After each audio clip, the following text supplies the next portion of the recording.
Hello मेरे प्यारे दोस्तों, कैसे हैं आप सभी। आप सभी का स्वागत है अड्डा 24/7 में। बच्चों, केजीएमयू का फॉर्म निकल चुका है और 25 मई तक आप फीस फिल कर सकते हैं और 30 मई तक आप फॉर्म फिल कर सकते हैं। लेकिन इतनी देर करनी ही क्यों है, आज ही अपना फॉर्म फिल कीजिए। देखिए, अब इसका एलिजिबिलिटी क्राइटेरिया क्या है, बहुत लोगों को कंफ्यूजन है कि एलिजिबिलिटी क्राइटेरिया में क्या है क्या नहीं है, क्या एज रिलैक्सेशन है, कितनी एज वाले स्टूडेंट्स या कैंडिडेट्स भर सकते हैं। तो आइए देखते हैं फॉर्म के थ्रू। देखो बच्चों, आप जब आप देखेंगे तो यहाँ पर दो टाइप की रिक्रूटमेंट आपको दिखेंगी। एक तो बैकलॉग है और अगर आप देखेंगे तो एक जनरल रिक्रूटमेंट है। ठीक है बच्चों, जो बैकलॉग रिक्रूटमेंट है यानी जो इनकी प्रीवियस बची हुई रिक्रूटमेंट्स हैं वो हैं ये। ठीक है, जो इन्होंने लास्ट टाइम वैकेंसी भरी थी उसमें जो वैकेंसी बच गई थी, जो नहीं फिल हो पाई थी, वो इसमें कैरी ऑन हुई है। तो देखो, लेकिन इसमें क्या है, सिर्फ ओबीसी की है, सिर्फ ओबीसी की है 4 वैकेंसी, एससी की है 78, एससी की है 25। ठीक है बच्चों, ये भी सिर्फ वो लोग भर सकते हैं जिनके पास यूपी का रजिस्ट्रेशन है या फिर उनका डोमिसाइल है। ठीक है, ये जो बैकलॉग वैकेंसी है सिर्फ वही लोग भर सकते हैं। ठीक है, सब नहीं भर सकते हैं। ठीक है, उनके पास क्या होना चाहिए, ओबीसी का सर्टिफिकेट, एससी का और एसटी का। क्योंकि जो अदर स्टेट के जो कैंडिडेट्स हैं उनको उन्होंने अनरिजर्व कैटेगरी में ही रखा है, इसीलिए। ठीक है, इसीलिए अगर आप ये कंफ्यूज हो रहे हैं कि भाई हम तो एससी कैटेगरी से, तो हम क्यों नहीं भर सकते इसको, यही रीज़न है क्योंकि हम जो अदर स्टेट के लोग हैं या अदर स्टेट के कैंडिडेट हैं उनको उन्होंने जनरल कैटेगरी में ही काउंट किया है। तो इसमें जो जिनके पास यूपी का डोमिसाइल है उनके लिए देखो और वैकेंसी बढ़ चुकी है, 107 वैकेंसीज हैं, 107 वैकेंसी। अब इसमें एलिजिबिलिटी क्या है, देखो, बीएससी नर्सिंग होनी चाहिए। ठीक है, कोई इंडियन नर्सिंग काउंसिल से रिकॉग्नाइज इंस्टीट्यूट होना चाहिए आपका, ये ध्यान रखना। ठीक है, और आपका क्या होना चाहिए बच्चे, पोस्ट बीएससी भी हो सकती है कि अगर आपने पोस्ट बीएससी करी है तो भी अच्छी बात है, वो भी इंडियन नर्सिंग काउंसिल से रिकॉग्नाइज होना चाहिए। ठीक है, तो देखिए, एक तो आपका इसमें आ गया बीएससी या फिर आपका आ गया पोस्ट बीएससी। ठीक है बच्चों, बीएससी और पोस्ट बीएससी।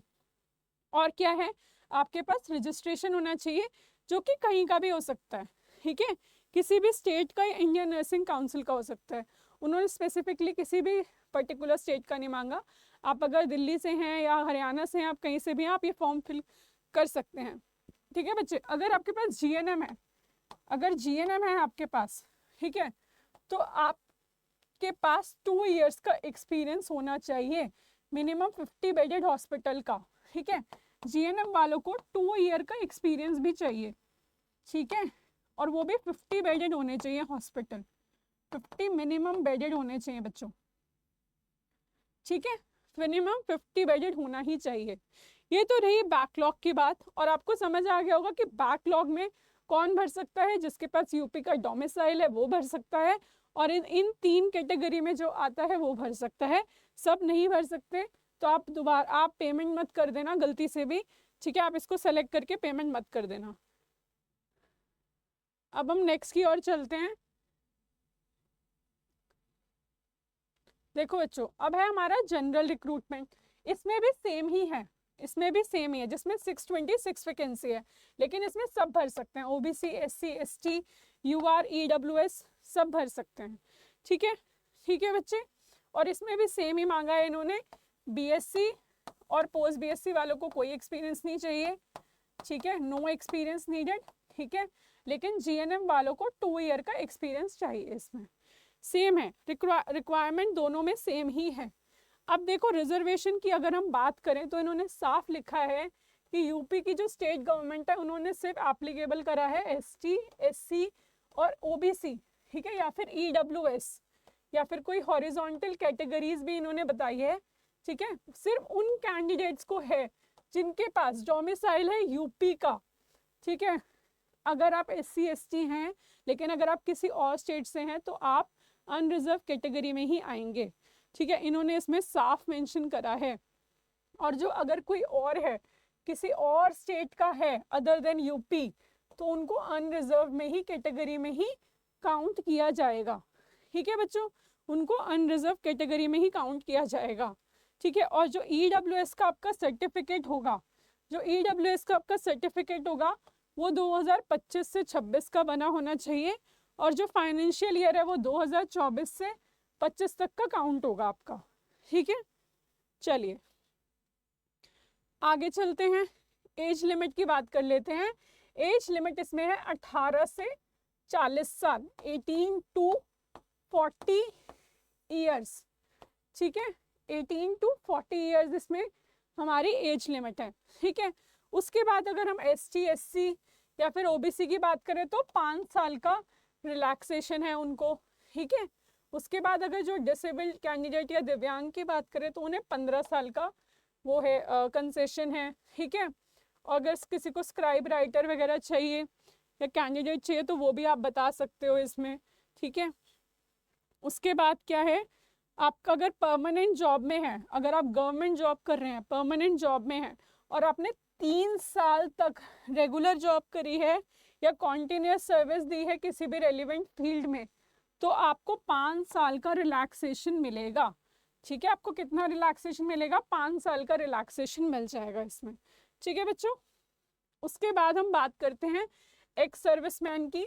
जो एक्स सर्विसमैन की बात है उसमें देखो ये काउंट करेंगे कि आपने कितने साल वहाँ पे काम किया है, उसको आपकी एज में डिडक्ट करके उसके अकॉर्डिंग ही आपकी ये एज रिलैक्सेशन देंगे। तो बच्चों आप सबको समझ आ गया एलिजिबिलिटी क्राइटेरिया क्या है। सबसे पहले तो आपके पास BSc या पोस्ट BSc होनी चाहिए। ठीक है, और अगर आप GNM है तो आपके पास 2 ईयर का एक्सपीरियंस होना चाहिए। एज आपकी 18 से लेके 40 ईयर्स के बीच में होनी चाहिए, वो भी जनवरी 1 की बात इन्होंने करी है 2025 की। ठीक है, 18 टू 40 ईयर्स तक आप फॉर्म फिल कर सकते हैं अगर आप इस दौरान इस बीच की एज में हैं। और अगर एज रिलैक्सेशन की बात करें तो एज रिलैक्सेशन मैंने आपको बता दी है कौन सी कैटेगरी को कितनी एज रिलैक्सेशन मिलेगी। ठीक है, तो ये रही एलिजिबिलिटी क्राइटेरिया की बात। अब हमारे एलिजिबिलिटी क्राइटेरिया की तो बात हो गई। बच्चों तैयारी कैसे कर रहे हो आप लोग, आपकी तैयारी कैसी चल रही है? आपको पता ही है कि AGMU में 60 मार्क्स की अगर नर्सिंग है तो 40 मार्क्स की नॉन नर्सिंग भी है, जो कि बहुत इम्पॉर्टेंट मार्क्स हैं। कोई छोटा मोटा डिफरेंस नहीं है। 40 मार्क्स मतलब अप्रॉक्स वो 50% के अराउंड ही पहुंचा हुआ है, और 40 मार्क्स जो है ना उसको गेन करना ही सबके लिए बहुत बड़ा टास्क होगा, क्योंकि नर्सिंग तो सब कवर कर लेते हैं लेकिन नॉन नर्सिंग में सबको दिक्कत आती है। तो अगर आप खुद से कर सकते हैं तो बहुत ही बेहतरीन बात है, लेकिन अगर आपको मदद चाहिए तो अड्डा 24/7 आपके लिए कोर्स लेकर आए KGMU का, जो कि ऑलरेडी स्टार्ट हो चुका है। ऑलरेडी स्टार्ट हो चुका है बच्चे, आप लेट कर रहे हो, जल्दी से हमारे कोर्स को ज्वाइन करो। देखो मैं आपको बताती हूँ कि कोर्स को कैसे ज्वाइन करना है।